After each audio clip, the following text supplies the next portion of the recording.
नमस्कार। दो मुद्दों को लेकर घमंडिया इस समय भाजपा को घेरने के चक्कर में लगी हुई है। एक मुद्दा तो वो आपने कल देखा होगा, राम जन्मभूमि को मामले को लेकर अभी भी कांग्रेसी प्रवक्ता और घमंडिया गैंग के अन्य प्रवक्ता बचाव में क्या कहते हैं कि हम तो राम जन्मभूमि को इसलिए वो नहीं करते हैं क्योंकि शंकराचार्य लोगों ने विरोध किया था कि आधे अधूरे मंदिर का उद्घाटन करना सही नहीं है, शुभ होगा, ये है वो है। यानी शंकराचार्य की ओट में छुप रहे हैं ये घमंडिया गैंग वाले। शंकराचार्य के प्रति इतना इनका अभूतपूर्व प्रेम कमाल की बात है, जबकि इनको बताया जाए कि भैया वो आप ही हैं कि दिवाली की रात को शंकराचार्य को जो है हार्ड क्रिमिनल की तरह घसीट के पुलिस ले गई थी तमिलनाडु में, वो आपने ही कराया था सोनिया जी शंकराचार्य को।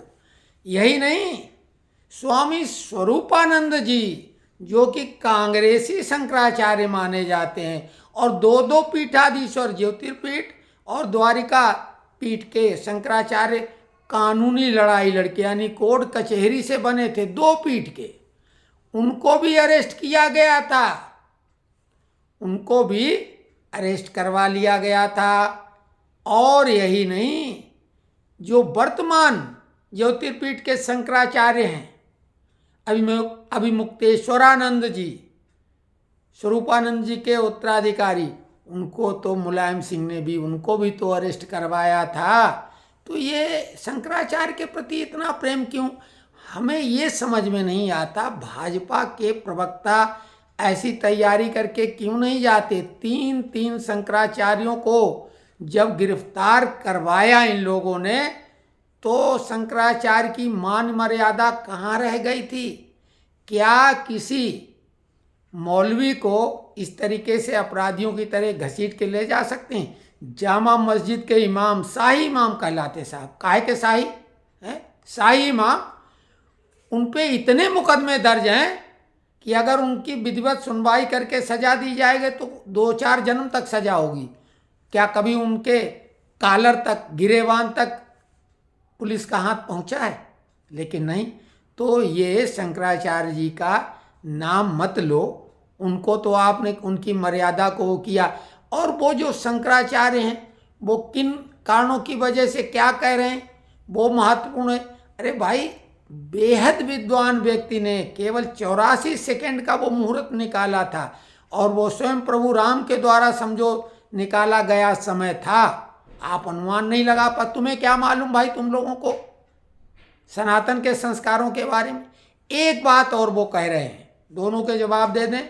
दूसरा है वैक्सीन को लेके कि वैक्सीन जहर नसों में हमारे घुसेड़ दिया, ये है वो है, वैक्सीन की वजह से कई लोग मर रहे हैं। अरे कुछ मालूम है? एस्ट्राजेनिका जो यूके की फर्म है, वहाँ पे किसी ने मुकदमा कर दिया, उसकी जांच परख चल रही है। उनका कहना है कि हाँ, इसमें खून का थक्का जमने का अंदेशा है, शक है, कंफर्म नहीं।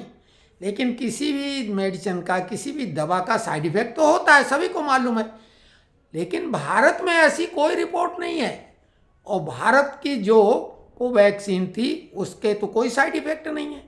कोविशील्ड की जो मामला है, तब तो उसी की पैरवी कर रहे थे। विदेशी जिन वैक्सीनों की पैरवी ये लोग कर रहे थे वो तो और ज़्यादा घातक है, लेकिन भारत में ऐसा कोई मामला नहीं। और जो कोविशील्ड के एस्ट्राजेनिका कह भी रही है, वो 10 लाख में एक आदमी पे उस प्रभाव की बात की जा रही है। क्या हार्ट अटैक से पहले लोग नहीं मरते थे? लेकिन याद करो, जब पूरी दुनिया ये कह रही थी कि भारत में लाशों के ढेर लग जाएंगे कोरोना की वजह से, क्योंकि इनके पास तो कोई इंफ्रास्ट्रक्चर हेल्थ का है ही नहीं, हेल्थ का इंफ्रास्ट्रक्चर कोई सेट नहीं किया गया है। लेकिन मोदी सरकार ने और यहाँ के साइंटिस्ट लोगों ने जो अपना शौर्य, पराक्रम, पुरुषार्थ दिखा के ये जो वैक्सीन बनाई, केवल भारत में नहीं, दुनिया के जाने कितने देशों को दी। और उस समय जान बचाना कोरोना से था। अरे जब जिंदा है तभी तो अब ये डर सता रहा है। और हार्ट अटैक क्या अभी से हो रहा है क्या? चलते फिरते, बातचीत करते, डांस करते, हार्ट अटैक पहले से होते आए। और चलो मानते हैं कि 10 लाख में एक आदमी पे इसका असर होता है, लेकिन 10 लाख डोज वैक्सीन की लगने के बाद कि उनकी जान तो बची। अगर वो जिंदा नहीं होते तो रिएक्शन किसको होता। तो ये प्रोपोगंडा कैसा कैसा करते हैं। रोहित वेमुला का मामला इन लोगों ने उठाया था SC/ST बना के। अब पता लगा कांग्रेसी सरकार की पुलिस ने जो फाइनल रिपोर्ट सबमिट कर दी है और उसमें बताया कि रोहित वेमुला तो SC था ही नहीं, फर्जी उसका सर्टिफिकेट बनवाया गया था। अब क्या मुंह दिखाने लायक है। हाथरस के मामले में इन लोगों ने बहुत उछाला था, वो भी फर्जी केस निकला। अब ये लोग मामला उछाल के निकल लेते हैं। तो कुल मिला के राम मंदिर के मामले में कोई टिप्पणी मत करिए, क्योंकि राक्षसों के मुंह से ये अच्छा नहीं लगता है। शंकराचार्य का नाम भी लेना अच्छा नहीं लगता है। शंकराचार्य का सम्मान किसी ने नहीं किया, उनको सम्मान सहित निमंत्रित किया गया था, वो नहीं आए, वो उनकी मर्जी है। अब जब धर्म में राजनीति लाई जाएगी, क्यों आप शंकराचार्य का नाम ले रहे हो? आपको क्या लेना देना शंकराचार्य से? राजनीतिक मामला शंकराचार्य में, कोर्ट कचहरी वाले शंकराचार्य हैं, उनको कई लोग शंकराचार्य मानने को तैयार नहीं। अब कांग्रेस की साइड की बैटिंग करने के लिए तो वो ऐसा कुछ हमें पहली बार बोल रहे हैं क्या?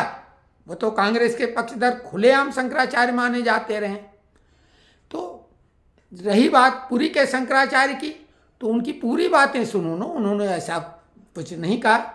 और जहाँ तक मंदिर निर्माण की बात होती है, कई ऐसे मंदिर देश में हैं जो वहाँ लगातार निर्माण कार्य सतत चलता रहता, अनवरत चलता रहता है।